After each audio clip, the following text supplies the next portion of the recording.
آج کا سوال یہ ہے کہ ننگے سر نماز پڑھنا کیسا ہے؟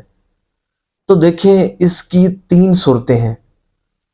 اگر ننگے سر نماز پڑھنا غفلت اور سستی کی وجہ سے ہو تو ایسے ننگے سر نماز پڑھنا مکروہ تنزیہ ہے، یعنی کہ ناپسندیدہ ہے۔ اور اگر ننگے سر نماز پڑھنا اس نیت کے ساتھ ہو، ذہن میں یہ بات ہو کہ نماز کوئی ایسی چیز نہیں ہے معاذ اللہ کہ جس کی وجہ سے اتنا اہتمام کیا جائے، یا اس کے ذہن میں یہ بات ہو کہ نماز کوئی محتم بھی شان نہیں ہے، کوئی شان والی ایسی چیز نہیں ہے کہ جس کی وجہ سے اتنا زیادہ اہتمام کیا جائے اور ننگے سر نماز پڑھتا ہے، یعنی کہ حقارت اور توہین والی کوئی صورت اس کے ذہن میں ہے، تو پھر تو یہ کفر ہے۔ اور تیسری صورت یہ ہے کہ اس لیے ننگے سر نماز پڑھنا کہ ننگے سر نماز پڑھتے خشوع و خضوع نصیب ہوتا ہو، تو تب اس کا ایسا نماز پڑھنا مستحب ہے، لیکن شاذ ہی ہے، کم ہی ہوگا کہ کسی کو اس طرح خشوع و خضوع نصیب ہو۔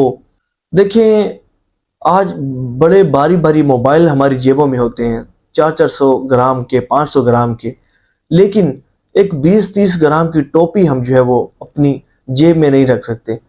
پہلے اگر ہم دیکھیں نا، تو بعض لوگ اگرچہ ننگے سر رہتے تھے، بعض لوگ، لیکن اپنی جیبوں میں ٹوپیاں ضرور رکھا کرتے تھے، جالی کی سفید ٹوپی، کہ جب بھی نماز پڑھتے نا تو جیب سے ٹوپی نکال لیا کرتے تھے۔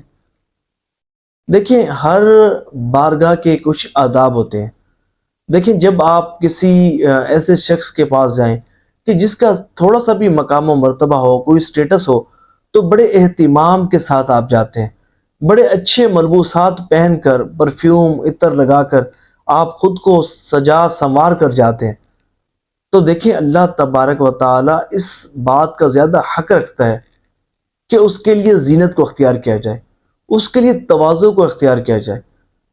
دیکھیں، آپ جب نماز پڑھتے ہیں، آپ کے ذہن میں یہ بات ہونی چاہیے کہ کتنی بڑی بارگاہ میں حاضر ہو رہا ہوں، کتنی بڑی بارگاہ میں حاضری کا وقت ہے۔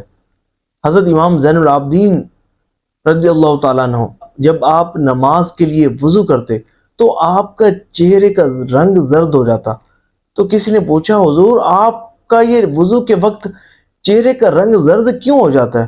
تو آپ نے فرمایا کہ تمہیں نہیں معلوم کہ کتنی بڑی بارگاہ میں حاضری کا وقت ہے، کتنی بڑی بارگاہ میں حاضری کا وقت ہے، اور ہم بالکل توجہ نہیں ہے، ہمیں معلوم ہی نہیں ہے کہ کتنی بڑی بارگاہ میں ہم حاضر ہونے والے ہیں، رب العالمین کی بارگاہ میں حاضر ہونے والے ہیں۔